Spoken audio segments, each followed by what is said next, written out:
Everybody, I'm Greg Pashley, Lieutenant in the PIO's office. Thank you for coming today. We have Chief Chuck Lovell here available to answer questions about all kinds of topics of interest. And so I think what we'll do is we'll have Chief Lovell take questions starting over on my left across the panel of everyone who's assembled, and he'll most likely be answering questions straight ahead. Even though he's not looking at you, he's still answering your question. I think that'll just be good for consistency. So, Chief, thank you. Thanks, Greg. Can everybody hear me? Sound good? Okay. So we'll get started. I guess we're starting down here. I'm Tess Risky from Millennium. I have two questions, but I'll just ask my first one. Okay. Okay, so the second one, my question is about Saturday's protest. I'm wondering why Portland Police Bureau didn't attempt to arrest Tiny Toese despite him having an active arrest warrant. If we can repeat the question. Do you want me to repeat it? Yeah. So the question was, why didn't Portland Police arrest Tiny Toese? Because he had an arrest warrant. These situations where we have two groups who are in conflict with each other are very difficult to manage. One, we have to manage our resources that we have available, and also risk reward. What is it going to take for us to wade into a crowd of people to make an arrest on a warrant? Is that warrant even bookable right now? Those kind of questions are super poignant right now with what we're dealing with. For us, in order to, well, one, know who has a warrant, who a person is, I think it's difficult to assume that every officer knows who everyone in the crowd is or that that person has a warrant. But to put a small number of officers into a crowd of, several hundred people, where there's a threat potentially on each side, is very difficult. To really weigh the risk versus the reward in that, it's probably not something we'd look to do in that type of crowd control situation. All right, it's Alex Linsky with the Mercury.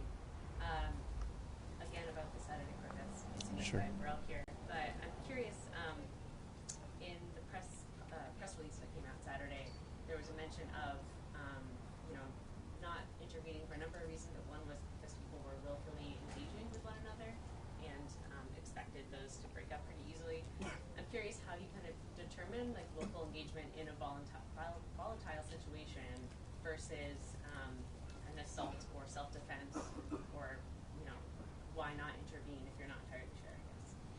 Yeah, I think for us it's like I said before, to put yourself, the police, in that situation. We had a number of skirmishes that took place, or altercations, but they were really quick in nature.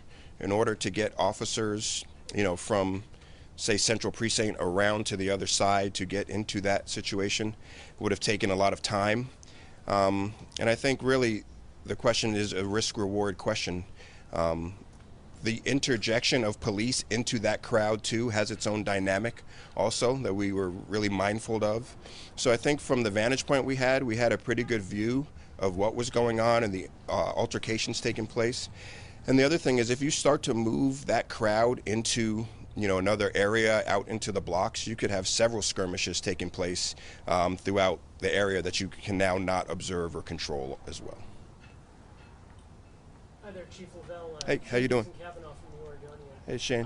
Also on Saturday's protest, I'm wondering if you could speak and talk a little bit more about exactly what would be the threshold in a situation like this for police to actually intervene. I mean, throughout the day, we all saw that there were individuals with firearms that they were pointing at people in the crowd. Other people had dangerous and sometimes deadly weapons that they were using on each other. And so we've heard sort of several times that these skirmishes were quick, they concluded rapidly, and therefore there wasn't sort of an incentive to come in there. But what would have elicited a police response? What would that threshold be? Yeah. I think if there was a situation where someone was in a situation where they were being beaten, or their life or safety was in immediate danger, and we felt we could get there to intervene, to extract or interdict in that instance, I think then that would be an area where we would intervene. We had about 30 officers total for that day and for that event. So in order to go into the crowd and do something like that, we'd have to make sure we had the correct resources to do it. I think there's instances where we see things happen in crowd control situations where you have to manage what we can do and what we can't do. But I think if it was a situation where someone's life was in danger or they were in threat of serious physical injury, that's a situation we would intervene on. Can I follow up on that really quickly? Yeah. There are people pointing loaded guns at each other, and I'm curious, like, why that might not be a threat to life. Well, that we actually have that photo of that. We're actually looking for that person. That thing happens, not for minutes. That's we're talking a few seconds, and then now it's about locating that person and trying to bring them to account for their actions. So I mean, if it was a thing that was going on for a long period of time where it was like, hey, we can get over there and intervene, that's one thing. But something that happens within a matter of seconds, it's very difficult to be there right away and intervene on it. Hey, Chief, Sergio almost OPB. I know the press release said that you had about 30 officers for that day. That night, about 40 to 50 officers for the riot that you declared. We're wondering, why did you choose to deploy resources in that way? This department has a history of covering political protests, large political protests. You guys always separate the groups, no separation on Saturday. So why exactly did you decide to deploy resources that way, with more at night, less in the daytime? Yeah. Well, we've been deploying resources at night for approaching 90 days now. So we have our staffing kind of set for the night activities. We had a busy night Friday night. We had to bring a few people back who worked Friday for Saturday. And then we had a planned event for Saturday also. So we had staffing already in place for that. So, we're talking in a 24-hour period, you got 3 events that you have to staff. And with Saturday afternoon's event, we were unsure really the number of folks that would be there as well. So we knew we had to have adequate staffing for Saturday night, and then we pulled together the people we had for Saturday during the daytime. Can I just quickly follow up? Yep. There was a commissioner, Hardesty, mentioned that the mayor that morning tweeted out about it. I'm wondering, since this was something that city officials were talking about rather than the nightly protests, was that not taken into consideration of how you would staff Saturday's event? Yeah, well, we have to staff it with the resources we have available.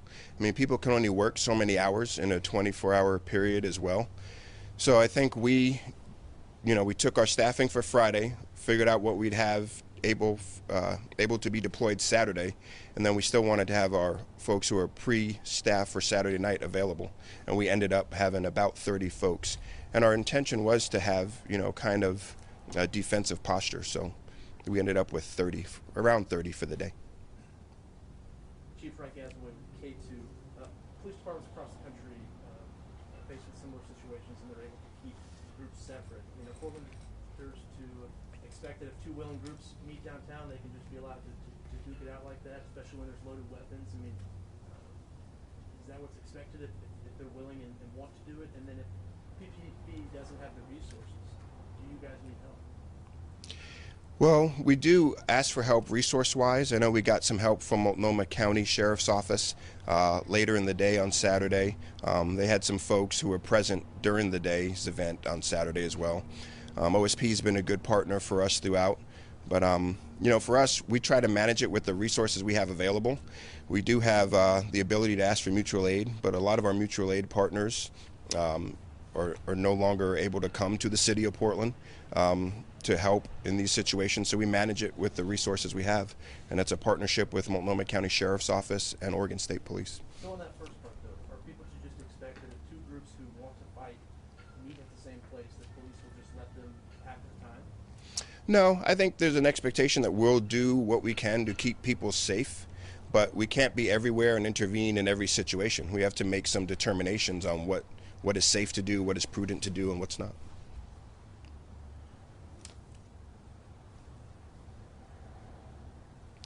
Lisa. Thanks, Chief. Lisa Bailey from Coin. Chief, on Saturday night, all of a sudden we started seeing a lot more arrests than we had been in previous nights. Why so many arrests when the DA says he's not going to press charges in most of these instances based on what those charges were Saturday night? Yeah, you know, the DA's office has always had the ability to make charging decisions, and our point of view is we're going to go out and we're going to make good arrests. So whether they decide to prosecute or not, I mean, that's kind of their decision. But when we have criminal activity taking place and we have good charges and can make arrests, we're going to do that. But why do we see all of a sudden escalation in the numbers of people who are arrested compared to previous nights, you know, during the past week where we've seen virtually the same number of people engaging in different activity? I think some of it depends on our resources, the type of opportunities we have to make arrests, the energy and the activities of the crowd. So I mean, our arrests have varied quite a bit. I think we had 25 last night, but there's some nights where we don't make any. But I think our goal is to make arrests when people are engaging in criminal activity, and you know, for us, it's just it's controlling what we can control and doing what we can do, and then the decision on the charging piece is really on the DA's office. I'm wondering about the video that PPB posted on Facebook today. Do you know, on average, maybe how many calls each night are going unanswered? And can you talk about how you determine staffing for who's on protest and who's on patrol? Yeah, I think the calls vary, really. I mean, I've seen as many as 80 calls holding. We've had calls holding upwards of 20-something hours, depending on the staffing. We have to be able to staff the nightly crowd control activities, but the officers we use for staffing that on our rapid response team come from patrol. So we take officers from that function to now do the crowd control. And sometimes if we have to call a mobile field force from one of our precincts to downtown or to another area to do crowd control, that leaves a precinct with just a handful of cars to take calls. And if you get a shooting or something that requires a lot of resources, there's just no one to go sometimes. So we try to staff it as best we can. I tell you, August has been a busy month for us as far as retirements too.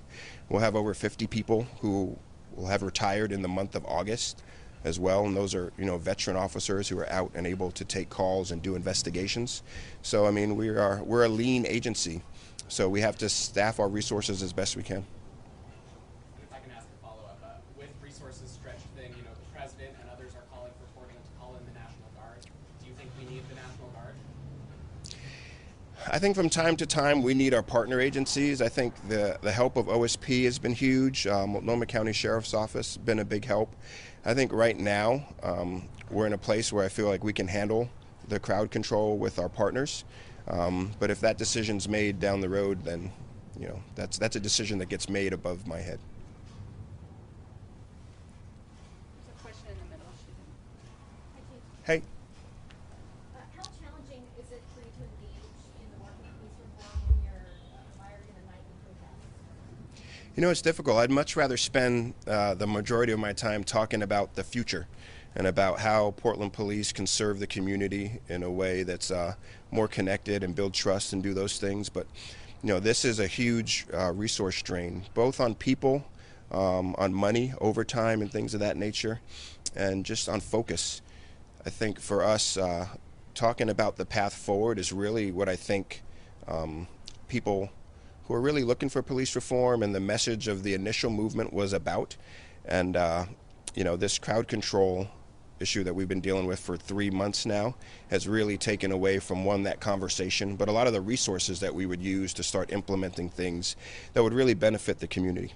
And follow up to that, a lot of these protest groups have called for the abolishment of law enforcement. As chief, how do you respond to that, and is there room to have a conversation with your after? I'm always open for a conversation. I don't think abolishing the police is the answer. I don't even think defunding the police is the answer. I think if you want a really great public service agency or police department, you have to make investments in it, in training and people. So to me, I mean, that's not something I agree with. But if someone wanted to have a discussion about it, I'm open for any discussions. But I really think abolishing the police is just not where we're at right now.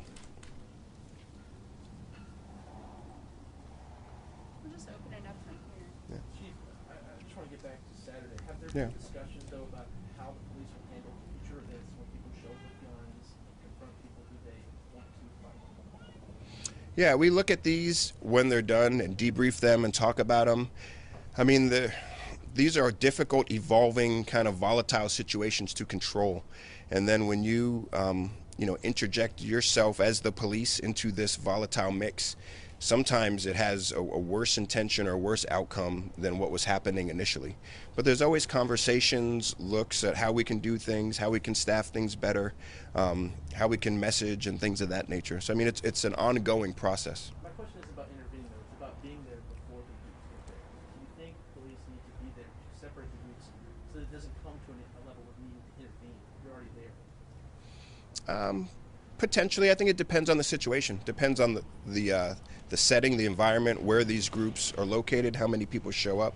There's a lot that goes into it, and not knowing really how many people are going to show up at a specific event or not, it makes it even more difficult.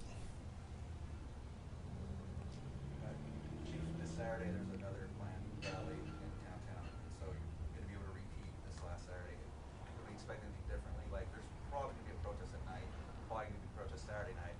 So if there's a rally in the daytime with conservatives going to the Justice Center, is there any different way you're going to approach this Saturday?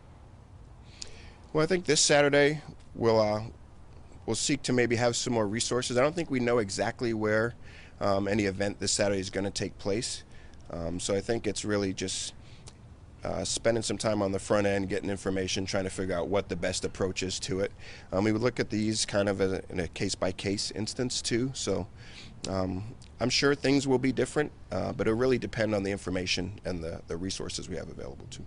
Chief, are there any plans to change police tactics by the Portland Police Association building, which is right essentially in the middle of a residential neighborhood, and neighbors there are getting tear gas into their homes with kids. They're getting the protest and reaction from the police to the protest in their neighborhoods as well, at 1 o'clock, 2 o'clock in the morning, night after night after night. Is there anything that can be done different to help these people out? That's a tough one because it is in a residential neighborhood. We hear from the residents, and it's difficult managing a crowd in that environment as well, because when you do have to move or disperse that crowd, you're doing it into blocks where people are sleeping, where they've got their children late at night and things of that nature. And it's different from downtown in that respect. So I think for us, we try to monitor it as best we can. We really don't try to have a big footprint there until something happens or we need to be there. But it's a difficult facility to kind of monitor too. Like police precincts have officers coming and going at all times because it's a 24-hour facility where officers are working. That building is not occupied at nighttime, so it's a effort to kind of move enough people there to kind of deal with the situation. So I mean, that one's a little tougher in that respect, but I think we always look at what's the best way to manage a crowd there, and we're mindful of the use of munitions there because of the presence of people and families, and you're in a residential neighborhood late at night.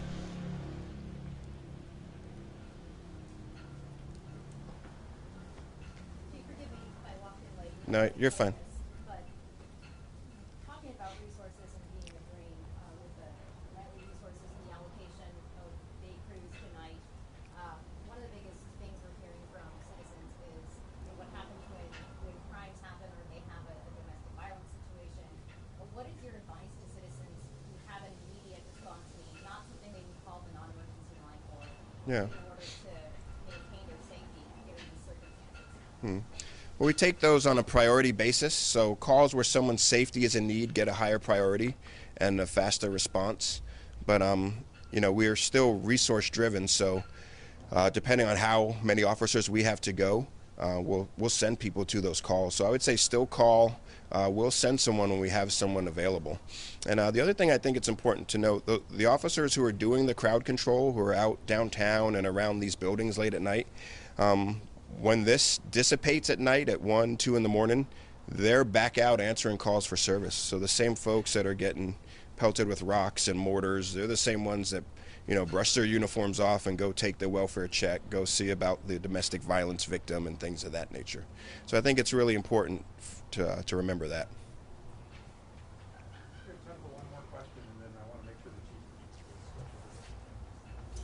I have a question. Yeah. I just have, following up kind of on what I asked before, but I wanted to make sure when exactly in those kind of volatile clashes,